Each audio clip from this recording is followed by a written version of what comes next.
Vamos a iniciar nuestra plática de hoy en este espacio Cambio en el Debate. Y tenemos hoy la grata presencia del licenciado Eduardo López Vallejo. No sé si tengas una relación con... No, ¿verdad que no? Mi mamá, bueno, nada más mi mamá. Hoy vamos a platicar sobre algo que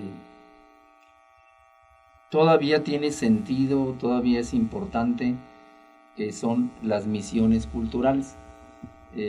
Eduardo es asesor técnico pedagógico en la dirección de extraescolar, que es un espacio, diríamos, cultural de la Secretaría de Educación en el estado de Michoacán.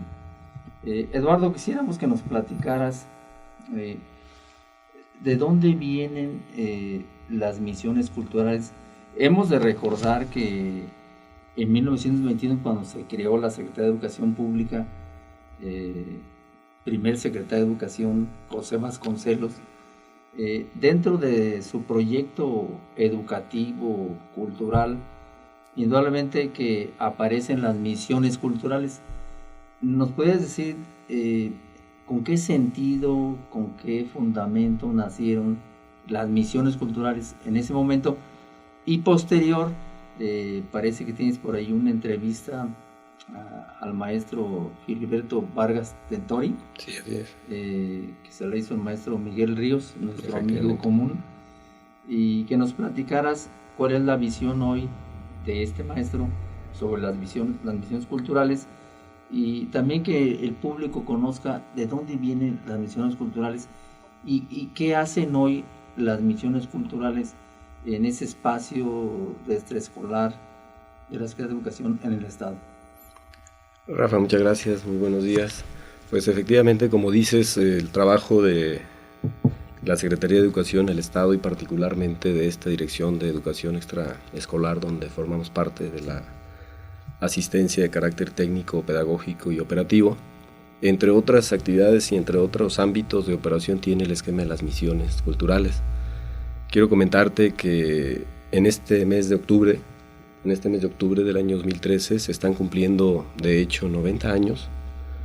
El 18 de octubre de hace 90 años fue creada la primera misión cultural en el estado de Hidalgo, y precisamente en este marco nosotros hemos planteado una serie de actividades relativas a la promoción y divulgación de las acciones de las misiones.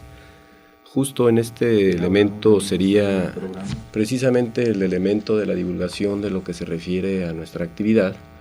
Y lo más interesante es que en el marco de festejos, en este marco conmemorativo, nosotros estamos desarrollando algunas actividades de apoyo y divulgación a estas tareas.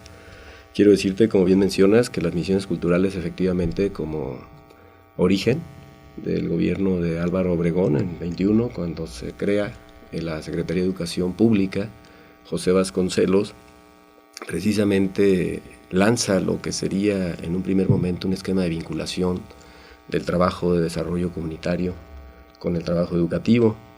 Se crea un proyecto de misioneros que forma parte después de lo que fueron los pilares de la escuela rural mexicana, y en un momento lo más interesante de esto es que al término de la Revolución Mexicana existía un compromiso de la sociedad, o hacia la sociedad, mejor decirlo, en el sentido de que había que darle instrucción por las características en las cuales se encontraba esta, pero era una instrucción de acuerdo a las condiciones de la época, en la cual se concibe de una manera muy importante el vínculo de la formación de los maestros rurales o después rurales con el desarrollo de la comunidad y particularmente el cultivo de la tierra como actividad económica primaria. Esto da origen precisamente que en el estado de Hidalgo se crea la primera misión cultural en el año de 1923 y siguen trabajando en ese sentido, creciendo en un esquema muy interesante de vínculo. Forman parte integral de la campaña nacional de alfabetización de entonces, y en el esquema de desarrollo de la comunidad, en el esquema de vínculo de la productividad agrícola con el esquema de la instrucción, el aprendizaje de las letras, en este caso de la lectoescritura, los misioneros constituyen un elemento de singular importancia que a la distancia se sigue manteniendo en el sentido vínculo y de apoyo a la comunidad. Y en este caso, en el origen, en su nacimiento,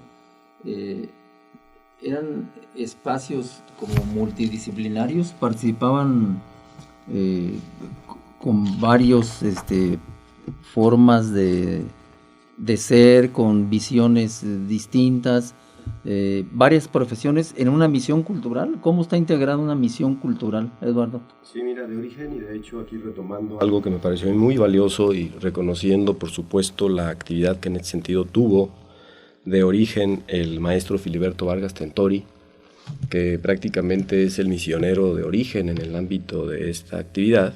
Hay una entrevista que le realiza a él el maestro Miguel Ríos Villegas, como bien comentabas, en donde hace una descripción interesantísima en torno a cómo fueron constituidas y de qué manera estuvieron integradas, revisando, y obviamente por el valor que tiene esto desde el punto de vista testimonial y por el esquema de la celebración que estamos por llevar al cabo.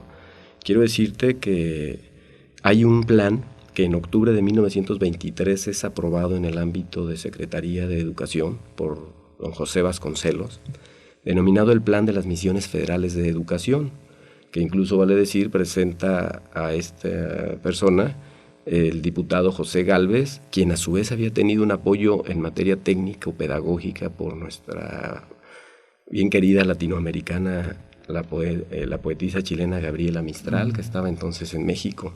Entonces, el primer grupo de maestros misioneros es creado con esa denominación oficial de Misión Cultural Federal en el mes de octubre de 1923 y tiene, como bien preguntas, algunas funciones específicas relativas al trabajo comunitario, como es el hecho hasta de su propia integración, porque estaba integrada esta por un profesor de educación rural, por un profesor de jabonería y perfumería, mira qué curioso esto, por uno de curtiduría, uno más de actividades agrícolas, un especialista en canciones populares y otro más de educación física. Esto es muy interesante reflexionarlo porque precisamente en este sentido el primer grupo misionero se instala en un sitio denominado Zacualtipán del estado de Hidalgo, coincidentemente el sitio donde nace el general Felipe Ángeles. Entonces, en este sentido se crea esta primera misión cultural que inicia sus labores formalmente el 18 de octubre de 1923. Y fíjate cómo era multiplicidad en cuanto a las profesiones, ya sea de reconocimiento académico, pero al mismo tiempo hay actividades muy específicas y le daba como una visión de conjunto a los procesos de alfabetización o a los procesos de formación, en este caso. ¿Hoy día se conserva esta misma estructura de origen? De hecho, esto nunca lo ha perdido. Es algo interesante que después de diferentes épocas, tiempos en los cuales tuvieron a bien una actividad mucho más intensa o un pequeño receso, curiosamente se da en el periodo del general Lázaro Cárdenas del Río, y después renueva en su nueva etapa en una condición de mucha fortaleza. Estas son decisivas en este sentido, como lo has mencionado. Hay una serie de actividades de apoyo al desarrollo comunitario, que es a través de la adquisición de oficios y aprendizaje de ciertas condiciones y características de los oficios, el trabajo de desarrollo regional integral, propiamente dicho, pero también tiene, entre otras, la acción educativa propiamente dicha. Entonces, aquí una de las cosas importantes es que se estudia en la comunidad, para la comunidad y en la comunidad, lo cual es muy importante, y actualmente funcionan como de origen, en un sentido itinerante, es decir, que cuando han logrado su compromiso, su propósito en tal o en cual lugar, estas tienden a buscar un nuevo punto, fundamentalmente de mucha o de alta marginalidad, precisamente para mejorar esta característica de condición. Ahorita, ¿dónde en Michoacán tenemos instaladas misiones culturales en el estado? Hay diversas, sí, claro que sí, hay varias misiones culturales, incluso en algunas hay verdaderamente referentes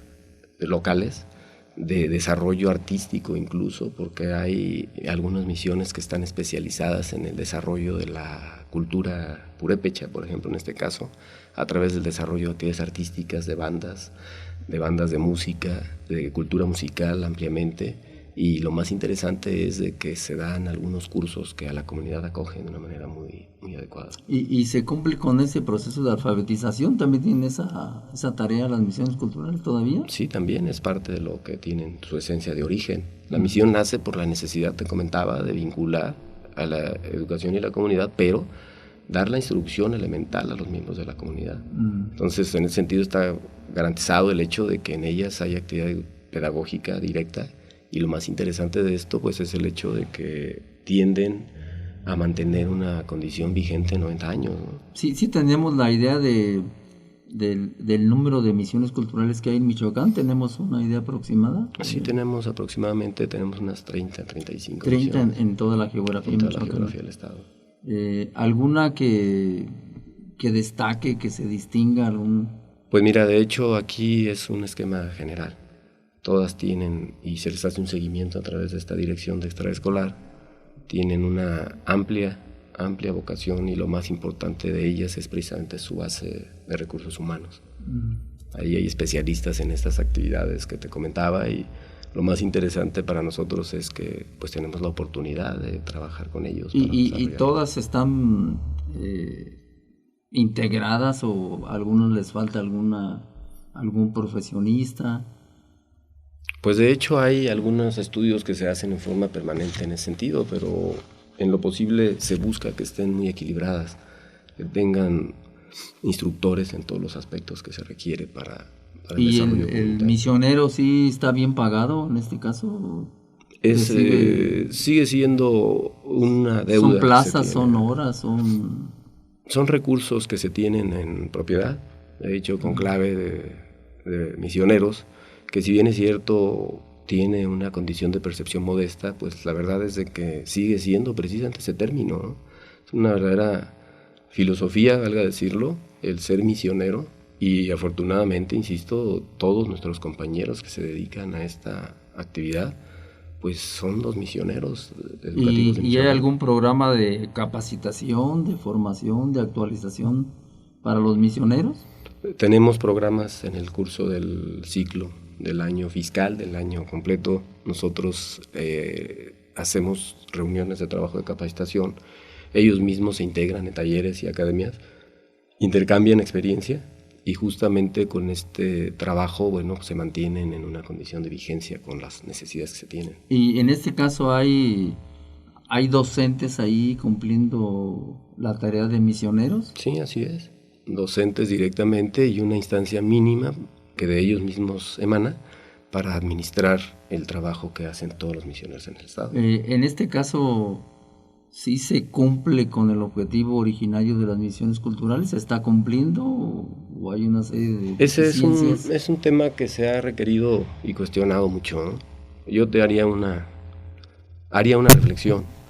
Creo que cuando se parte de una situación económica de administración de recursos escasos, independiente de que sea hace 90 años, hace 30 o ahora, creo yo que el trabajo de desarrollo comunitario siempre será necesario y siempre será útil. Trabajos como el de la propia misión cultural, y más vigente que nunca, precisamente por esas condiciones. Si nosotros hacemos una reflexión en torno a las comunidades rurales de nuestra entidad, y particularmente aquellas que tienen escasos recursos, yo pondría a la mesa este comentario. ¿Son o no necesarias las misiones? Claro que lo son. Más bien creo que el concepto de misionero es un concepto que debemos aquilatar y revalorar, precisamente porque es la esencia del aprendizaje, de la enseñanza y obviamente del ejercicio educativo. Y yo creo que ahí todos los que nos desempeñamos ya en una posición más cómoda le quedamos a deber. Sí, porque la idea de la misión es cómo rescatar un trabajo colectivo, cómo rescatar un trabajo solidario, cómo vincular este espacio de la misión con la comunidad. Y en este caso, las comunidades donde se instala una misión cultural ¿están satisfechas, están contentas porque esté esa actividad? ¿Se ha hecho algún estudio en ese sentido? Pues yo creo que la respuesta nos la da el hecho de que no las quieren dejar ir, ¿no? Cuando una misión se instala en un lugar, hace su trabajo y desarrolla su nivel de permeabilidad en el ámbito comunitario, se hace tan parte de este desarrollo local que cuando se tiene que cambiar por haber cumplido con su objetivo, pues igual hay el requerimiento o la petición por parte de los beneficiarios de tenerla durante más tiempo ahí con ellos. Muy bien, Eduardo. ¿Nos pudieras platicar sobre esta entrevista que le hace Miguel Ríos al maestro Filiberto Vargas Tentori? Algunas de las preguntas que consideres tú relevantes y que tengan que ver, porque me imagino que es sobre las misiones culturales o es toda la experiencia del maestro, porque es ambas. Bastante abundante. Sí, es bastante. Algunas preguntas que quieras destacar tú y algunas respuestas del maestro encaminadas a comprender este problema de las misiones culturales. Sí, mira, con mucho gusto. De hecho, pues la entrevista es, como bien dijiste, muy amplia. La estábamos tomando aquí como un referente para las explicaciones a las preguntas que nos haces. Y justo aquí hace una descripción muy valiosa de lo que es el trabajo misionero desde que fue concebido. Y curiosamente plantea también cómo el maestro Filiberto llega a esta actividad de manera muy curiosa, de tal suerte que él se inserta como un joven de 22 años en esta actividad desde el periodo que se hace mención. Y lo más interesante es cómo él ve y cómo concibe el ánimo y el ámbito de la misión en la vida actual. Yo creo que la entrevista por sí vale la pena, está publicada en un medio de divulgación local que en sí tiende a generar una serie de temas en este sentido y le dedica prácticamente 4 hojas muy interesantes en este plano, en donde destacan algunas preguntas, como bien lo dices. A ver, que una para que el público... Sí, por ejemplo, él le pregunta al maestro que cuando él fue secretario de Educación del Estado, ¿qué hizo por las misiones culturales? Buena pregunta. La tomo y la recojo porque en ese tiempo compartimos la experiencia del maestro desde otra trinchera, cuando él era secretario de Educación en el Estado. Seguramente, si estoy bien, en 1991, 93. Entonces, cuando a él le preguntan esto, él dice que durante el tiempo que estuvo al frente de la Secretaría de Educación apoyó en un sentido positivo, obviamente, el trabajo de los misioneros porque los equipó en ese tiempo. O sea, él consciente de toda la problemática que tenían estos desde tiempo atrás, generó una serie de condiciones para equipar a los misioneros de tal suerte que ahora tienen un presupuesto propio que ejercen año con año y en un momento dado, bueno, esto tiene entre otros ese origen. El maestro hace una crítica muy valiosa también a lo que sería actualmente el esquema del misionero y menciona que este debe responder puntualmente a las características del medio en el cual están ubicadas. En un sentido contemporáneo, o sea, si la localidad tiene ciertas necesidades, tienes que meter este tipo de especialidades en ellas para que haya el desarrollo que se espera de la localidad. Por ejemplo, ¿hay misiones culturales en Morelia? ¿En ciudades grandes de Michoacán? No tengo yo el referente en ese sentido. Esto tiende, te comento, hacia la zona rural, hacia las zonas más alejadas y es donde se están generando el fortalecimiento. ¿Alguna otra pregunta? ¿Alguna otra pregunta del maestro? Claro. ¿Qué le hacen al maestro Filiberto? A él le dice que cómo fueron de hecho de origen, durante los años en los cuales se establece el esquema de misioneros, en el 33, 34, dice, el cómo y por qué se adscriben estas misiones a las escuelas normales rurales. Es interesante. Y este dato históricamente me parece muy valioso, porque si bien estas nacieron con el antecedente que habíamos marcado, incluso donde los propios miembros que originalmente formaron parte de la Secretaría de Educación Pública, como Vicente Lombardo Toledano, que tuvo mucho que ver en el sentido del adiestramiento y capacitación a misioneros, menciona que en ellos se crea las misiones culturales a las normales y centrales agrícolas y que este servicio se cancela y después fue regresado. Eso es algo que llama mucho la atención y es justo entre 33 y 34 en que se inscribieron a estas normales rurales, se suspenden temporalmente en 38, pero después nuevamente sale en una segunda etapa en el año 42. Todo esto se describe en esta entrevista. Y en este caso están preparando ya un aniversario más de las misiones culturales. ¿Y en qué va a consistir estos eventos de aniversario? Sí, mira, tenemos previsto de principio, asistir y solicitar espacios de divulgación como este que gentilmente nos has ofrecido el día de hoy, y uno más que seguramente podríamos hacer en fecha próxima ya con misioneros para que te hablen directamente de su experiencia Y tenemos un marco de celebración de este 90 aniversario, en donde vamos a desarrollar algunos cursos, talleres y algunas acciones de divulgación internamente. Es muy importante fortalecernos en ese sentido como trabajo de Secretaría de Educación hacia el interior para poder proyectar la mejor condición de nosotros hacia afuera. Y este año se ha reservado a eso, a hacer un trabajo de reflexión interno, en donde haremos talleres de diferentes especialidades, de diferentes enfoques, que en un momento dado nos permitan mejorar planes y programas de lo que ofrecemos dentro de ellas. Bueno, Eduardo, pues te agradecemos la presencia en este espacio Cambio en el Debate. Muchas gracias, Rafa. Y el público que no tuvo la oportunidad de vernos en este momento puede verlo en las redes sociales, en YouTube, Cambio en el Debate, o mañana por escrito en nuestro periódico Cambio de Michoacán. Te agradecemos tu presencia y esperemos que en la próxima esté la directora Judith Cárdenas Campos con nosotros en este espacio Cambio en el Debate. Gracias, Eduardo. Al contrario, a tus órdenes, muchas gracias.